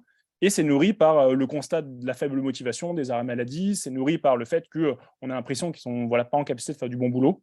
Donc, ces croyances sont à nouveau alimentées par le terrain et s'auto-alimentent. C'est des croyances auto-réalisatrices. Et dernière bulle que j'ai mise, pour les agents, en fait, si les gens se disent on ne m'écoute pas, les habitants sont pas gérables, c'est trop dur de bosser avec eux et les problèmes sont trop grands, on n'est clairement pas motivé. Et ça, c'est nourri par les taux de pauvreté importants dans les quartiers populaires, les problèmes sont trop grands, par la colère des habitants, c'est trop dur de bosser avec eux, et par les institutions qui n'écoutent pas les agents. Donc voilà, c'est pour donner un peu cette vision holistique du problème, pour montrer un peu ce que j'essaie d'illustrer au début, à savoir, si on remonte juste à 2-3 causes, on se dit on va agir sur les causes, on ne va pas voir comment le système va compenser, quels sont les mécanismes à l'œuvre qui font que les acteurs sont bloqués dans des situations, et le système va forcément, entre guillemets, compenser ce qu'on essaie de faire en agissant sur 1-2-3 causes. C'était un petit partage que je voulais vous faire pour illustrer un peu cette vision. Merci Anne pour ton pouce, pour illustrer un peu cette vision plus globale, plus systémique, qui fait qu'effectivement, si on voit ça, en tout cas, on peut identifier des effets de bord qu'on a à droite à gauche. On comprend qu'un changement un peu paramétrique ne va pas tout transformer, même si on change intégralement l'équipe d'une institution, en fait, si tout le reste ne bouge pas, en fait, on change les personnes et il va se passer la même chose, en gros. Et dernier intérêt de ce schéma, et je me tais à tout jamais, c'est que ça met l'accent sur ce qui est le plus important dans les systèmes, à savoir les relations, les interrelations entre les acteurs, et derrière, ce qui nourrit ces relations, à savoir des systèmes de croyances, des représentations du monde. Voilà. Thomas, je te laisse la main peut-être, on a un peu débordé, mais pour quelques questions-réponses, si on a le temps. Ouais, extra, merci beaucoup Cyril et Anne. Effectivement, tu es inarrêtable. Mais bon, c'est passionnant, on aurait pu continuer pendant des heures. Passons aux questions-réponses. J'en ai collecté quelques-unes dans l'outil questions-réponses, à nouveau que je découvre, donc je ne sais pas si tous les participants voient les questions-réponses qui sont posées par les autres ou si nous sommes les seuls à les voir. Et je ne sais pas non plus si Anne et Cyril, vous les voyez ou non. Donc j'en ai collecté, il y en a eu beaucoup de commentaires aussi dans le chat, je vous invite à le regarder. J'en ai collecté quelques-unes. Je vous propose de vous les partager. Et puis, Anne, Cyril, vous saisissez au bon celles qui génèrent le plus de réactions chez vous. Juste avant, je voulais partager quatre choses qui m'ont marqué dans vos partages, 4 pépites avec lesquelles je repars. La première, c'est l'illusion qu'on peut trouver les causes racines. On a créé l'initiative Racine avec cette idée-là d'aller chercher les causes racines. Et là, ce qui apparaît, c'est l'idée que quand les problèmes sont complexes, en fait, les causes sont aussi des effets. Deuxième point, c'est le mécanisme d'addiction qui fait apparaître pour moi un questionnement de l'ordre de et si le plus grand risque pour les entrepreneurs sociaux, c'était pas de devenir l'opium des institutions publiques. Troisième point, c'est un moment, je crois que c'est toi, Cyril, qui disait, en fait, il n'y a pas non plus grand-chose de sorcier, ou il n'y a rien de sorcier. Et un ingrédient clé, c'est de faire en sorte que les populations les plus affectées par les dysfonctionnements d'un système donné soient mises au cœur ou aient une place centrale dans la résolution de celui-ci. L'exemple que tu as donné, Anne, de l'EPFIF de Grigny, avec l'institution qui se met à l'écoute des voisins malins alors que c'est eux qui sont censés être les experts, ça résonne beaucoup avec l'idée que ce que tu fais pour moi, mais sans moi, tu le fais contre moi. Et puis, dernière pépite, c'est sur la permaculture, comment on peut s'inspirer des systèmes vivants, en tout cas, comment les systèmes vivants peuvent nous aider à comprendre comment transformer un système social. Dans les quelques questions qui ont été soulevées, alors, il y en a, je vous en partage 3, 2 qui viennent du chat et une que je rajoute. Peut-être celle que je rajoute, c'est aussi parce que Racine questionne beaucoup la question du financement du changement systémique. Donc, j'ai une question qui est, est-ce que cette approche, elle soulève des enjeux particuliers sur la question du financement, notamment dans un contexte philanthropique, et puis si oui, lesquels? Il y a une question de Chloé Gerster, j'espère bien prononcée, qui dit « N'est-ce pas l'enjeu des activités de plaidoyer auprès des pouvoirs publics que d'agir sur ces problèmes structurels des institutions rétives au changement ?» Je l'ai aussi extraite parce que Anne, je t'ai entendu dans certaines de nos dernières conversations aussi volontairement te retirer de certains cercles d'influence, je ne sais pas si je le formule bien. Et puis une troisième question de Benoît Palacci, qui par ailleurs j'ai l'impression a des difficultés de connexion, désolé, qui dit « J'ai l'impression que les exemples cités concernent des moyens de faire descendre une info ou mieux accepter une décision prise par les institutions en participant à développer une connaissance plus fine et plus pertinente des publics. Avez-vous des exemples plus clairs où le mouvement s'est fait dans le sens inverse, où l'intention de départ est chez ceux que vous appelez les habitants ?»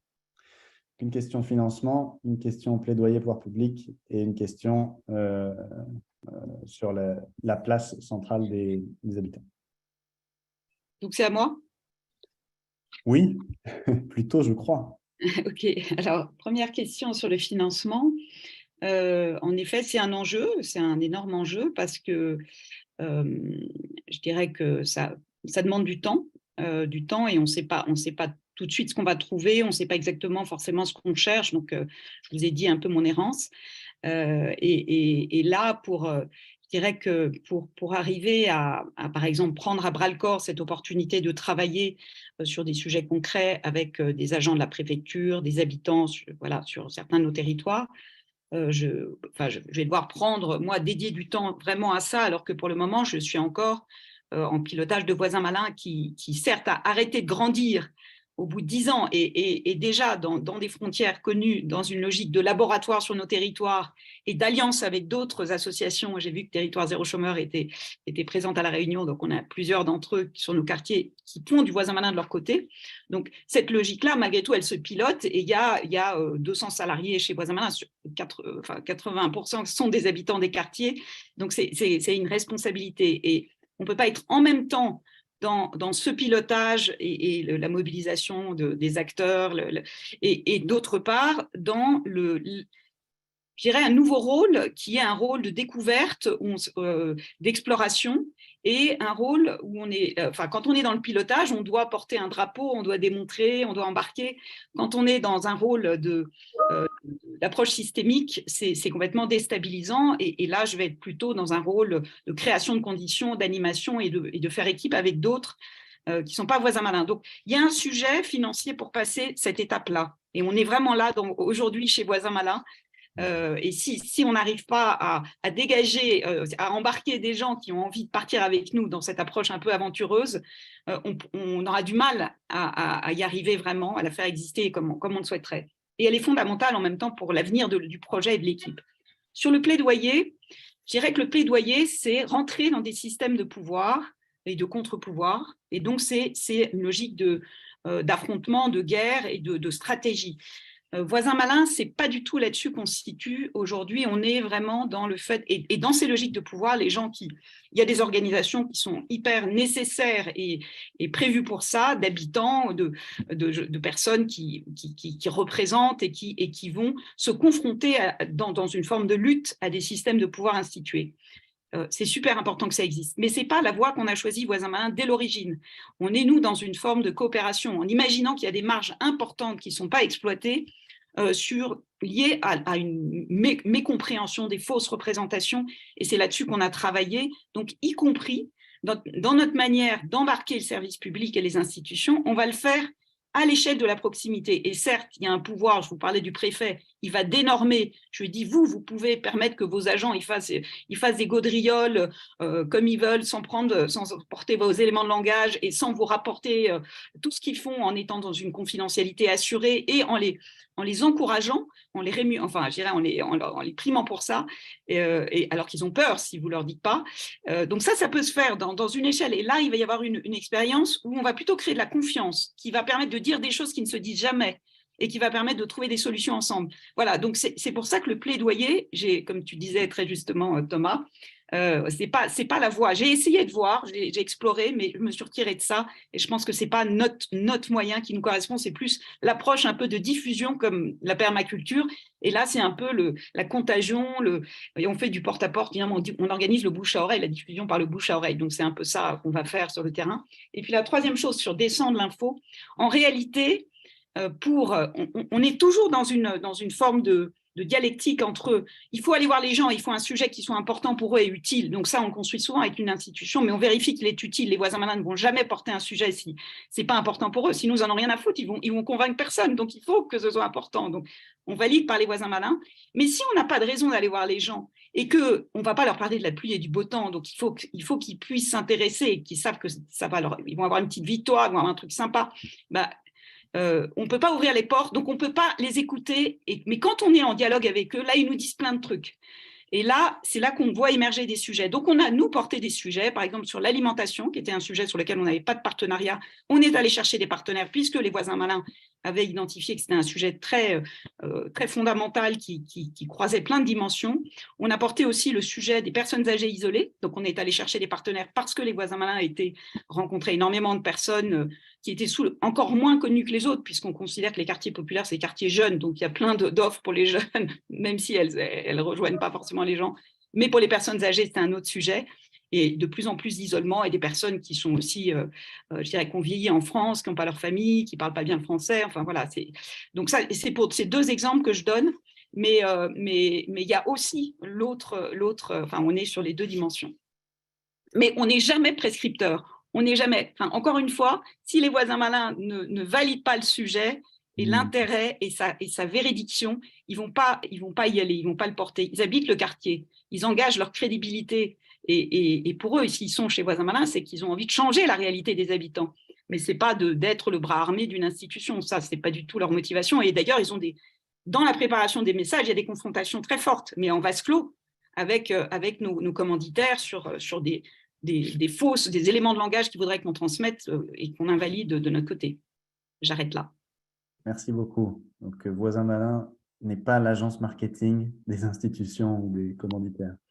Je vois apparaître quelques autres questions. Le temps file, mais je tente, en invitant Anne et Cyril, du coup, à proposer des réponses les plus courtes, en allant droit au but. J'en partage 3. La première, c'est… non, allez, 2. D'Ahmed Benabadji. Bonjour Anne et Cyril et merci pour cette super présentation.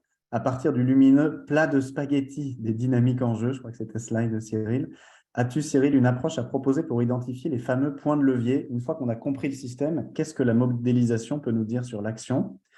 Et la deuxième, c'est une question de Marion Benamo qui dit « Si je comprends, c'est la partie expérimentale que vous voulez financer, donc on reste dans une logique projet par projet, pas dans une logique d'accompagnement plus large de la transformation systémique que recherchent d'autres associations. » Je vous repasse la main et ensuite on clôturera pour essayer d'être dans les temps. Sur la première question, super compliqué de répondre en 2 minutes, très honnêtement. J'ai pas d'approche, enfin j'explore ces sujets, j'ai pas d'approche, et de toute façon je pense pas qu'il y ait de recette magique sur comment est-ce qu'on identifie les effets de levier. Déjà voir un peu comment le système fonctionne, quelles sont les boucles dans lesquelles sont bloqués les acteurs, quelles sont leurs croyances, c'est quelque chose qui a beaucoup de valeur parce que ça permet d'éviter en psychologie systémique, et je m'inspire beaucoup de la psychologie systémique, en fait, on s'aperçoit que si on essaie de transformer un acteur malgré lui, on va créer de la résistance, en fait. Donc, comprendre quels sont les pièges dans lesquels sont pris les acteurs et les croyances qui les nourrissent, je pense que c'est déjà une manière très importante d'identifier des leviers d'action pour essayer de petit à petit transformer leur comportement. Et à nouveau, si je m'inspire de la psychologie systémique, la croyance qu'on a en psychologie systémique, c'est que, justement, on ne va pas transformer des croyances directement. C'est par des comportements qu'on va effriter éventuellement des croyances et les transformer. L'idée, c'est que se dire, je ne sais pas, par exemple, je gronde ma fille parce qu'elle elle fait pas ses devoirs, et en fait, plus je la gronde, moins elle va avoir envie de faire ses devoirs. En fait, si on me dit tout simplement, Cyril, tu as une mauvaise croyance et tu agis de la mauvaise manière, en fait, il y a toutes les chances que moi, ça crée de la résistance. En revanche, si par l'action, j'arrive à découvrir qu'il y a d'autres manières de faire qui sont plus vertueuses, là, petit à petit, je vais transformer ma croyance que j'ai sur la situation. Donc, je pense qu'en fait, dans les effets de levier, Donella Meadows parle des différents effets de levier qui est représenté souvent de manière schématique sous le schéma de l'iceberg. Je ne sais pas si vous avez déjà vu ça, mais où on voit un peu les actions, les paramètres, les croyances, les paradigmes, etc. Ce qui est le plus profond souvent, c'est les croyances et les paradigmes. Ce n'est pas pour autant qu'il faut forcément agir dessus. Il faut les comprendre et trouver certainement ce qu'on peut transformer au niveau des relations qui vont modifier en fait ces croyances. Ça sert à rien d'aller taper sur un acteur en disant « vous vous trompez sur ça, il faut faire autrement ». Du coup, c'est pour ça qu'il y a toujours cette espèce de lien entre le terrain, expérimenter des choses et voir quels sont les effets dominos, mais en ayant en fait cette analyse en même temps un peu plus large d'observer les modèles mentaux et de penser des stratégies qui vont transformer les modèles mentaux. Pas des stratégies qui amènent des solutions, mais des stratégies qui vont transformer les modèles mentaux. Voilà un peu ce que je peux partager très rapidement, mais je ne sais pas si c'est clair, mais c'est la question à 1 milliard d'euros. Quels sont les effets de levier et comment on les identifie? J'essaie de proposer plus de pistes dans la suite de l'anti-guide là-dessus. Extra, merci. Et est-ce que l'un de vous a des pistes de réponse, une réaction à la question de Marion? Oui, alors en effet, il y a une dimension expérimentale, ça c'est vrai, mais cette dimension expérimentale, elle est accompagnée d'une analyse, d'une relecture, d'une documentation. Donc et chez Voisin Malin, je dirais, y compris ma manière de fonctionner, c'est d'apprendre et de comprendre par l'expérience et par l'immersion. Donc c'est ce que je disais tout à l'heure. Il faut être en condition de créer une expérience d'une nature nouvelle, et à partir de ça, il va y avoir une réflexion, une analyse, des liens avec d'autres méthodes, d'autres démarches qui ont fonctionné comme ça. Donc, il y a cette dimension de laboratoire, mais elle est au cœur de Voisin Malin et elle n'est pas en dehors. Elle mobilise et elle va changer les postures, les pratiques, la manière d'approcher les sujets dans nos quartiers de toutes les équipes de Voisin Malin, enfin de tous les sujets qu'on aborde. Et je dirais, au-delà de ça, on le fait quand on travaille avec un préfet, par exemple. Le préfet on va accompagner cette expérience pour que ça puisse être repris par d'autres préfets, que ça puisse se déployer dans d'autres organisations. Donc, il va y avoir une documentation. Donc, l'intention, c'est bien d'en faire quelque chose qui, par la suite, soit généralisable, mais on ne sait pas quel chemin ça va prendre. Donc, c'est pour ça qu'on est dans un pilote et une expérimentation qui va prendre sans doute plusieurs dimensions. Ce n'est pas juste une, j'illustrais, mais on est assez en amont en réalité encore. Donc, c'est à construire et je serais ravie d'en discuter avec toi, Marion. Extra. Merci beaucoup à tous les deux. Il est 10h32. On touche donc à la fin de ce webinaire. Deux choses avant de se quitter. La première, c'est un service, une faveur que je vous demande. En fermant le webinaire, il y a une fenêtre qui va apparaître avec 4 questions très courtes, c'est promis, pour savoir si le webinaire, a répondu à vos attentes, ce qui vous a plu, ce qu'on pourrait améliorer et si vous avez des commentaires à nous partager. Génial si vous acceptiez de prendre le temps, 1 minute, pour répondre à cette courte enquête. Et deuxième point, c'est les prochaines parties de l'anti-guide. Les parties 0 et 1 ont été publiées par Cyril. Les parties 2 et 3 arrivent bientôt. Je dis partie, mais on pourrait parler de tome, tant le contenu est dense et riche. On n'a pas encore de date exacte à vous partager, mais l'horizon de temps, c'est le printemps, probablement début mai. La partie 2 sera une focale sur, enfin, c'est une initiation à la pensée systémique, un peu théorique, mais essentielle. Et la partie 3, plutôt orientée outils. On organisera un webinaire pour chacune de ces parties. Pour ne pas rater ces informations-là, je mets dans le chat les différentes façons d'être tenu au courant, et en suivant Cyril sur LinkedIn, en s'abonnant à la newsletter de Racine, etc. Voilà, je crois que j'ai tout dit. Un immense merci à nos intervenants, Anna, Adèle, et puis surtout Cyril et Anne, évidemment. C'était un immense plaisir de vous accueillir ce matin, de creuser ce sujet-là avec vous. Merci aussi à chacune et chacun d'entre vous d'avoir choisi de consacrer 1h30 à nos côtés au réveil. C'était courageux sur la question de l'approche systémique. Donc, j'espère que le webinaire aura répondu à vos attentes. Et pour se dire au revoir, je vous propose simplement de partager un mot, une émotion avec laquelle vous repartez ce matin dans le chat. Par exemple, pour moi, je vais le faire en direct. Hop. De l'enthousiasme. Voilà, très bonne journée à toutes et tous et à bientôt pour de nouvelles aventures systémiques, bien sûr. Au revoir. Merci tout le monde. Merci Thomas, merci pour l'organisation de ce webinaire. Merci Thomas. Anne pour ton temps. Merci. Merci Cyril, c'était waouh. J'espère que j'ai. On est juste entre nous là? Non. Non, tout le monde nous partager un dernier mot. Quand même. Merci, c'est sympa de voir. Merci pour les questions, ça donne envie d'aller plus loin en fait, c'est un peu rapide. On fera des webinaires de 3 heures la prochaine fois. Exactement. C'est chouette de lire tous ces mots dans le chat.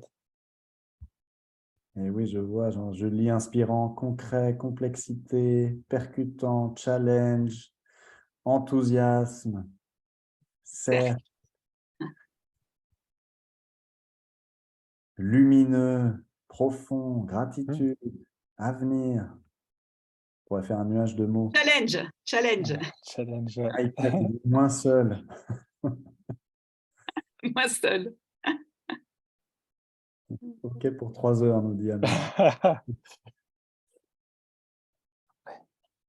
Ahmed, super, voilà Ahmed, c'est génial. Ahmed, il est au Maroc, je pense.